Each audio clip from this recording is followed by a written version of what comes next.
1 Samuel അധ്യായം 8. രാജാവിന് വേണ്ടി മുറവിളി.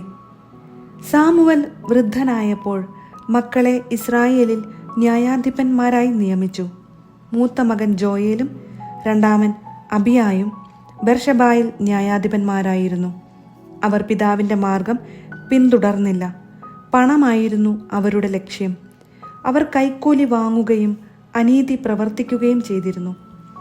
ഇസ്രായേലിലെ ശ്രേഷ്ഠന്മാർ റാമായിൽ സാമുവലിൻ്റെ സന്നിധിയിൽ ഒരുമിച്ച് കൂടി. അവർ പറഞ്ഞു, അങ്ങ് വൃദ്ധനായി, പുത്രന്മാരാകട്ടെ അങ്ങയുടെ മാർഗം പിന്തുടരുന്നുമില്ല. അതുകൊണ്ട് മറ്റു ജനതകൾക്കുള്ളതുപോലെ ഒരു രാജാവിനെ ഞങ്ങൾക്കും നിയമിച്ചു തരിക. ഞങ്ങൾക്ക് ഒരു രാജാവിനെ തരുക എന്ന് അവർ പറഞ്ഞത് സാമുവലിന് ഇഷ്ടമായില്ല. അവൻ കർത്താവിനോട് പ്രാർത്ഥിച്ചു. അവിടുന്ന് സാമുവലിനോട് പറഞ്ഞു, ജനം പറയുന്നത് കേൾക്കുക. അവർ നിന്നെയല്ല, തങ്ങളുടെ രാജാവായ എന്നെയാണ് തിരസ്കരിച്ചിരിക്കുന്നത്.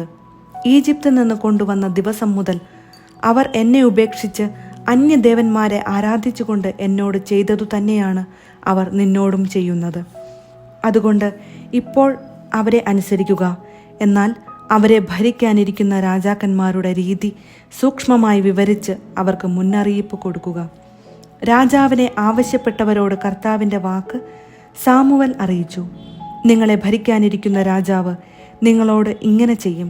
തൻ്റെ രഥത്തിൻ്റെ മുൻപിൽ ഓടാൻ തേരാളികളും അശ്വഭടന്മാരുമായി അവൻ നിങ്ങളുടെ പുത്രന്മാരെ നിയോഗിക്കും. 1000കളുടെയും 50കളുടെയും അധിപന്മാരായി അവൻ അവരെ നിയമിക്കും. ഉഴവുകാരും കൊയ്ത്തുകാരും ആയുധപ്പണിക്കാരും രഥോപകരണ നിർമ്മാതാക്കളുമായി അവരെ നിയമിക്കും. നിങ്ങളുടെ പുത്രിമാരെ സുഗന്ധ തൈലക്കാരികളും പാചകക്കാരികളും അപ്പക്കാരികളും ആക്കും. നിങ്ങളുടെ വയലുകളിലും മുന്തിരിത്തോട്ടങ്ങളിലും ഒലിവ് തോട്ടങ്ങളിലും വെച്ച് ഏറ്റവും നല്ലത് അവൻ തൻ്റെ സേവകർക്ക് നൽകും. നിങ്ങളുടെ ധാന്യങ്ങളുടെയും മുന്തിരിയുടെയും ദശാംശമെടുത്ത് അവൻ തൻ്റെ കിങ്കരന്മാർക്കും ഭൃത്യന്മാർക്കും നൽകും. നിങ്ങളുടെ ദാസന്മാരെയും ദാസികളെയും ഏറ്റവും നല്ല കന്നുകാലികളെയും കഴുതകളെയും അവൻ തൻ്റെ ജോലിക്ക് നിയോഗിക്കും. അവൻ നിങ്ങളുടെ ആട്ടിൻപറ്റത്തിൻ്റെ ദശാംശം എടുക്കും. നിങ്ങൾ അവൻ്റെ അടിമകളായിരിക്കും. നിങ്ങൾ തിരഞ്ഞെടുക്കുന്ന രാജാവ് നിമിത്തം അന്ന് നിങ്ങൾ വിലപിക്കും. എന്നാൽ കർത്താവ് നിങ്ങളുടെ പ്രാർത്ഥന കേൾക്കുകയില്ല. സാമുവലിൻ്റെ വാക്കുകൾ ജനം അവഗണിച്ചു. അവർ പറഞ്ഞു, ഞങ്ങൾക്കു രാജാവിനെ കിട്ടണം. ഞങ്ങൾക്കും മറ്റു ജനതകളെപ്പോലെയാകണം. ഞങ്ങളുടെ രാജാവ് ഞങ്ങളെ ഭരിക്കുകയും നയിക്കുകയും ഞങ്ങൾക്കു വേണ്ടി പടവെട്ടുകയും ചെയ്യണം. ജനങ്ങൾ പറഞ്ഞത് സാമുവൽ കർത്താവിൻ്റെ മുൻപിൽ ഉണർത്തിച്ചു. അവിടുന്ന് അവനോട് പറഞ്ഞു, അവരുടെ വാക്കനുസരിച്ച് അവർക്ക് ഒരു രാജാവിനെ വാഴിച്ചു കൊടുക്കുക. സാമുവൽ ഇസ്രായേല്യരോട് പറഞ്ഞു, ഓരോരുത്തരും താന്താങ്ങളുടെ പട്ടണങ്ങളിലേക്ക് മടങ്ങിപ്പോകുവിൻ. 1 സാമുവൽ അധ്യായം 9. സാവൂൾ സാമുവലിൻ്റെ അടുക്കൽ. ബെഞ്ചമിൻ ഗോത്രജനായ കിഷ് എന്നൊരാളുണ്ടായിരുന്നു. അവൻ അബിയേലിൻ്റെ മകനായിരുന്നു. അബിയേൽ സെരോറിൻ്റെയും സെരോർ ബക്കോറാത്തിൻ്റെയും ബക്കോറാത്ത് അഫിയായുടെയും പുത്രനായിരുന്നു. അഫിയ ബെഞ്ചമിൻ ഗോത്രക്കാരനും ധനികനുമായിരുന്നു. കിഷിന് സാവൂൾ എന്നൊരു പുത്രനുണ്ടായിരുന്നു. അവനേക്കാൾ കോമളനായി ഇസ്രായേലിൽ മറ്റാരുമില്ലായിരുന്നു. അവൻ്റെ തോളൊപ്പം ഉയരമുള്ള ആരും ഉണ്ടായിരുന്നില്ല. ഒരിക്കൽ സാവൂളിൻ്റെ പിതാവായ കിഷിൻ്റെ കഴുതകൾ കാണാതായി. അവൻ സാവൂളിനോട് പറഞ്ഞു, ഒരു ഭൃത്യനെയും കൂട്ടി കഴുതകളെ അന്വേഷിക്കുക. അവർ എഫ്രായിം മലനാട്ടിലും ഷലീഷ ദേശത്തും അന്വേഷിച്ചു, കണ്ടെത്തിയില്ല. ഷാലിം ദേശത്തും തിരക്കി, അവിടെയും ഇല്ലായിരുന്നു. അനന്തരം ബെഞ്ചമിൻ്റെ നാട്ടിൽ അന്വേഷിച്ചു, കണ്ടെത്തിയില്ല. സൂഫിൻ്റെ ദേശത്തെത്തിയപ്പോൾ സാവൂൾ ഭൃത്യനോട് പറഞ്ഞു, നമുക്ക് തിരികെ പോകാം, അല്ലെങ്കിൽ പിതാവ് കഴുതകളുടെ കാര്യം വിട്ട് നമ്മെപ്പറ്റി ആകുലചിത്തനാകും. ഭൃത്യൻ പറഞ്ഞു, ഈ പട്ടണത്തിൽ വളരെ പ്രശസ്തനായ ഒരു ദൈവപുരുഷനുണ്ട്. അവൻ പറയുന്നതെല്ലാം അതുപോലെ സംഭവിക്കും. നമുക്ക് അങ്ങോട്ട് പോകാം. ഒരുപക്ഷെ നമ്മുടെ കാര്യം സാധിക്കുന്നതിനുള്ള മാർഗം അവൻ കാണിച്ചു തരും. സാവൂൾ അവനോട് ചോദിച്ചു, നമ്മൾ ചെല്ലുമ്പോൾ എന്താണ് അവന് കൊടുക്കുക? നമ്മുടെ കയ്യിലുണ്ടായിരുന്ന ഭക്ഷണ സാധനങ്ങൾ തീർന്നുപോയി. അവന് കൊടുക്കാൻ ഒന്നും നമ്മുടെ കയ്യിലില്ലല്ലോ. ഭൃത്യൻ പറഞ്ഞു, എൻ്റെ കയ്യിൽ 1/4 ഷെക്കൽ വെള്ളിയുണ്ട്, അത് അവന് കൊടുക്കാം. നമ്മുടെ കഴുതകളെ എവിടെ കണ്ടെത്താമെന്ന് അവൻ പറഞ്ഞു തരും. പണ്ട് ഇസ്രായേലിൽ ഒരുവൻ ദൈവഹിതം ആരായാൻ പോകുമ്പോൾ നമുക്ക് ദീർഘദർശിയുടെ അടുത്ത് പോകാമെന്ന് പറഞ്ഞിരുന്നു. പ്രവാചകൻ അക്കാലത്ത് ദീർഘദർശി എന്നാണ് വിളിക്കപ്പെട്ടിരുന്നത്. കൊള്ളാം, നമുക്ക് പോകാം, സാവൂൾ പറഞ്ഞു. അവർ ദൈവപുരുഷൻ താമസിക്കുന്ന പട്ടണത്തിലേക്ക് പോയി.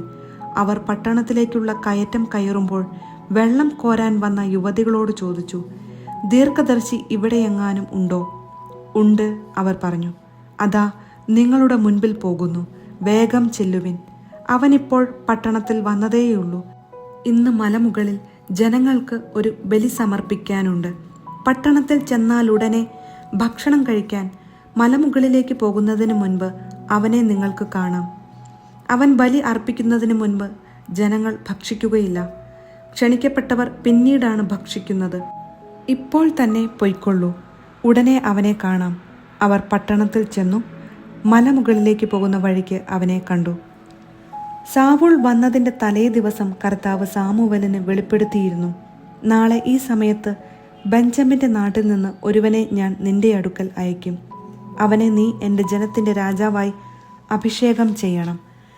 ഫിലിസ്ത്യരുടെ കരങ്ങളിൽ നിന്ന് അവരെ അവൻ രക്ഷിക്കും. എൻ്റെ ജനത്തിൻ്റെ കഷ്ടത ഞാൻ കാണുകയും അവരുടെ നിലവിളി ഞാൻ ശ്രവിക്കുകയും ചെയ്തിരിക്കുന്നു.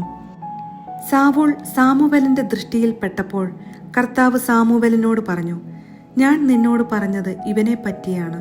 എൻ്റെ ജനത്തെ ഭരിക്കുന്നവൻ ഇവനാണ്. സാവൂൾ പട്ടണവാതിൽക്കൽ വെച്ച് സാമുവേലിനെ സമീപിച്ച് ചോദിച്ചു, ദീർഘദർശിയുടെ ഭവനം എവിടെയാണെന്ന് കാണിച്ചു തരാമോ? സാമുവേൽ പറഞ്ഞു, ഞാൻ തന്നെയാണ് അവൻ. മലമുകളിലേക്ക് എൻ്റെ മുൻപേ നടന്നുകൊള്ളുക. ഇന്ന് എൻ്റെ കൂടെ ഭക്ഷണം കഴിക്കണം. പ്രഭാതത്തിൽ മടങ്ങിപ്പോകാം. അപ്പോൾ നിങ്ങൾക്ക് ആവശ്യമുള്ളത് പറഞ്ഞു തരാം. 3 ദിവസം മുൻപ് കാണാതായ കഴുതകളെക്കുറിച്ച് ആകുലചിത്തനാകേണ്ട, അവയെ കണ്ടുകിട്ടിയിരിക്കുന്നു. ഇസ്രായേലിൽ അഭികാമ്യമായതെല്ലാം ആർക്കുള്ളതാണ്? നിനക്കും നിന്റെ പിതൃഭവനത്തിലുള്ളവർക്കും അല്ലയോ? സാവൂൾ പ്രതിവചിച്ചു, ഇസ്രായേൽ ഗോത്രങ്ങളിൽ ഏറ്റവും ചെറിയ ബെഞ്ചമിൻ ഗോത്രത്തിൽപ്പെട്ടവനല്ലേ ഞാൻ? അതിൽ തന്നെ ഏറ്റവും എളിയ കുടുംബമല്ലേ എൻ്റേത്? പിന്നെ എന്തുകൊണ്ടാണ് എന്നോടിങ്ങനെ അങ്ങ് സംസാരിക്കുന്നത്? അനന്തരം സാമുവേൽ അവരെ ഭക്ഷണശാലയിലേക്ക് കൂട്ടിക്കൊണ്ടുപോയി 30ഓളം വരുന്ന അതിഥികളുടെ ഇടയിൽ പ്രമുഖ സ്ഥാനത്തിരുത്തി. പാചകനോട് അവൻ പറഞ്ഞു, ഞാൻ നിന്നോട് എടുത്തു വയ്ക്കാൻ പറഞ്ഞ ഭാഗം കൊണ്ടുവരിക. പാചകൻ 1/4 കുറക് കൊണ്ടുവന്ന് സാവൂളിന് വിളമ്പി. സാമുവേൽ പറഞ്ഞു, നിനക്കു വേണ്ടി മാറ്റി വച്ചിരുന്നതാണിത്, ഭക്ഷിച്ചാലും. വിരുന്നുകാരോടൊത്ത് ഭക്ഷിക്കുന്നതിന് നിനക്കു വേണ്ടി സൂക്ഷിച്ചു വച്ചിരുന്നതാണ്.